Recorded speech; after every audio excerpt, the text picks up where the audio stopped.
UN body, United Nations Department of Socio-Economic Affairs have pegged India's GDP growth rate to 7.2%. Why it is important? Because 2 days back, Government of India have declared and expected India's GDP growth rate in the current financial year 2025-26 will be 7.4. Now, a UN agency is predicting India's growth rate will be 7.2%, though it is slightly low in comparison to Government of India's projection, but still it is significant because it is 7.2. Now, why it is very important? Because when US have imposed sanctions on India, additional tariff because of purchase of Russian oil, then industries, captain and pundits, they have predicted India may be going to have a substantive decline in its GDP growth rate. But India is going to have a GDP growth rate of somewhere around 7.2 as per the UN and 7.4 as per the Government of India. Means India's economic growth is robust and increasing properly, and the impact of US sanction is negligible. The reason behind this negligible impact on India's economy, there are multiple reasons. At one front, government is consistently trying to have a trade deal with multiple countries, whether it is Oman, New Zealand, and the final stage talk of FTA between India and European Union. And at the same time, the low inflation have boosted the consumer sentiment, and there is a robust growth in the consumption plus public investment by the government. So these are the main reasons why Indian economy is able to remain resilient despite additional US tariff. United States President Mr. Donald Trump have approved a upcoming bill for US Congress. According to the reports, Republicans, member of Congress, they want to present a bill to put up to 500% sanction on the countries who want to purchase oil from Russia. Means if this bill is going to be presented in the US Congress and if it is going to be passed, which is almost sure because this upcoming bill is having a bipartisan support. Republican as well as other parties are also supporting that bill. And if this bill is going to be passed, then US President is going to have a executive power to put up to 500% sanction on those countries who are purchasing oil from Russia. They said that their objective is to stop Russian war machine because Russia is getting money through the oil export and that money is being used by Russia in the war against the Ukraine. This is their logic. But here there are the very interesting facts which we must know that. At the time, US is trying to push Russia to negotiate and end the war. And at the same time, they have conquered Venezuela and they have taken the oil field in their control. And we know that the cheap Russian oil is available for many countries. And because of the cheap Russian oil, the world oil market is forced to decrease the price. Now, the same cheap oil which is controlled by US in Venezuela that can give a leverage to US to access those countries who is purchasing cheap Russian oil. So the oil politics is prevailing more than any other thing. And one more aspect. Last year, US have put a sanction on India, increasing an additional tariff so that India can stop buying Russian oil. But the real reason is US want a favorable trade deal with India, especially the access of agriculture market, which is consistently denied by India because of the sensitivity and vulnerability of India's agriculture sector. But now, if the 500% sanctions are going to be imposed, then it is really going to be problematic for India. And for that purpose, India is consistently trying to divert its export market. Recently, India has concluded FTA deal with Oman as well as New Zealand. Now, it is supposed to be a new trade deal with European Union going to be signed in January or February, as both sides have said that the final negotiations are already concluded. Few things are being left to be discussed, and if that is going to be over, then India have another free trade agreement with EU. So in this context, it is very important for India to diversify their export market in order to neutralize any upcoming US sanction. Right now, there is an anti-government, anti-establishment protests are going on in Iran. And at present, means today, it is being reported by various news channels. This protest have further expanded more than 100 cities of Iran.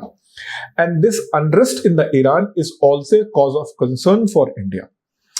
Reason, India have a strategic presence in Iran, and that is Chabahar port. It is a very important investment of India of $500 million worth investment by the India in the strategic port of Chabahar. This Chabahar port have give an access to India to Central Asian countries as well as access to Afghanistan bypassing Pakistan. Why it is important? Because Pakistan always deny access to India to reach any Central Asian countries or even Afghanistan. But with the presence of India in Chabahar, India is not just going to have the access of Afghanistan and Central Asia, but through international north-south transport corridor, India can also have an access to Russia through sea, rail and land route. So this is why any kind of a problem in the Iran is going to create a problem of shipments at Chabahar port, and it is going to severely impact India's interest in the Central Asia and especially in the Iran. China have banned the export of dual-use technology to Japan. Reason? Few days back, Japanese Prime Minister Sanae Takaichi, she have made a comment, and according to her, the aggressive behavior of China and Chinese aspiration to acquire Taiwan is going to be an existential threat for Japan also. That make China furious, and China have demanded retrieve and take back those statements. But Japanese side is defiant and they have not taken back that statement. In this response, China have put a ban of dual-use technology. There are multiple technologies which is of dual use. When we say dual use, it means it can be used for the civilian purpose as well as for military purpose. For example, a chip which is being used in the drone, and that drone can be used for civilian purpose as well as military purpose. And most importantly, when China said that dual purpose technology, it includes lot of rare earth. Though specifically China have not banned the rare earth, but what next? Might be the rare earth. And it is not going to be first time when a tension have escalated between Japan and China back in 2016. China have used a blackmail way to stop the export of rare earth to Japan. Japan is a technology-based industry where Japanese companies are heavily relying on chip, and these chip need to be assembled by using of rare earth. So if rare earth is going to be blocked, Chinese are going to have a severe impact on Japanese industry.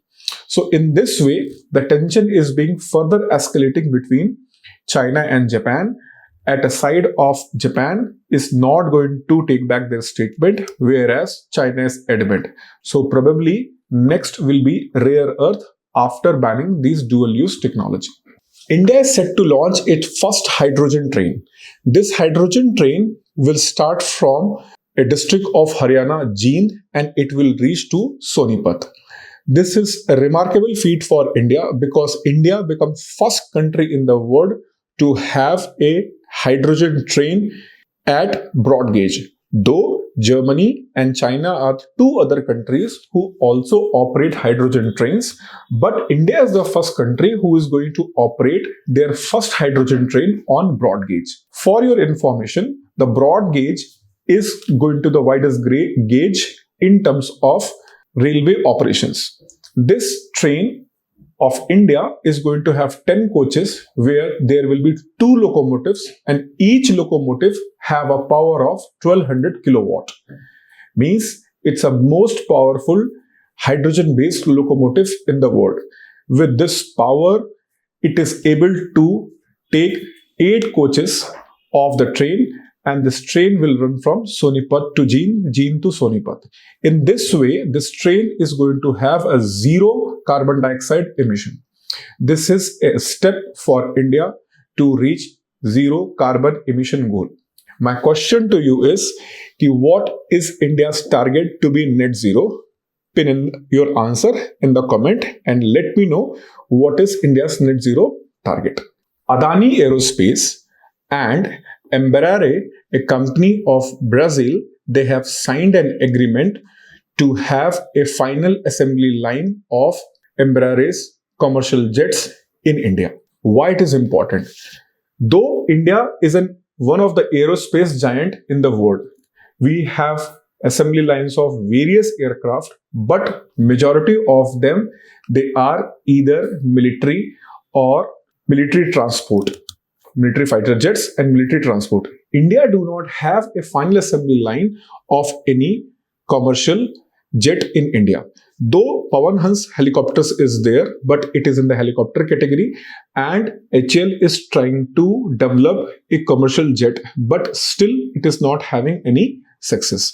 But now with this agreement between Adani Group and Embraer, India is going to have its first assembly line of a commercial jet, especially Embraer's E195 E2 model, which is having a capacity of 150 passengers. If it is going to be happen in India, then definitely it is going to be a leapfrog for India's civil aviation. Recently, Indian Airlines have ordered 1,500 aircraft from two aerospace giants, Boeing and Airbus. And if it is a beginning like Embraer and Adani Venture, in future might be other companies like Airbus and Boeing is also going to start their final assembly line in India. We are hopeful for that. But it is really a remarkable thing is going to happen for India to have its first commercial assembly line of jets. In this context, we would like to inform you, every 2 years, India have an event which is called as Wings India. And this year, it is going to happen in Hyderabad from 28th of January to 31st of January. And Adani Group and Embraer, they are going to sign their deal during this event.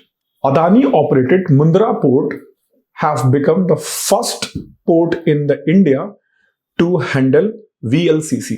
What is VLCC? Very large crude carrier. These very large crude carriers are so difficult to handle. Only few handful ports in the world, they are having this ability, and this Mundra port is going to be the first port in India to handle such a big cargo ships for crude transportation. For your information, Adani Group at Mundra Port have developed a separate jetty which is having a length of 400 meter and having a capacity to have a crude carrier of capacity of 360,000 metric ton. So in this way, it is a significant step for India's energy security, because now such a big carrier of crude can directly reach to the port, and through port they can directly supply the crude to the refineries through pipeline. In this case, from Mundra, 490 km, India have its refinery at Badmer operated by HPCL. Now these ships can directly reach to the Mundra port, and from there they can directly supply this crude oil to refinery at Badmer, which is going to significantly cut the cost of fuel transportation. Earlier, without having such facility, usually these ships are going to be either of less capacity or small ships, or they have to jettison far away from the port, which is having a huge cost. Now it is going to cut the cost and it is going to provide India a much needed cargo handling capacity in context of crude oil. Thank you.